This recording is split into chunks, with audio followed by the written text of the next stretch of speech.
আসসালামু আলাইকুম। ঈদের নামাজের নিয়মসমূহ আমরা দেখে নিতে পারি। প্রতি বছর প্রতি বছরে ২ বার ঈদ আসে। ঈদের নামাজের নিয়মটা আমরা সচরাচর মনে রাখতে পারি না।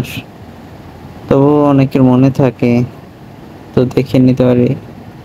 ২ রাকাত নামাজ অতিরিক্ত তাকবীর দিতে হয়। তাকবীরগুলা কিভাবে দিতে হয় সেটা দেখে নিলে ভালো হয়।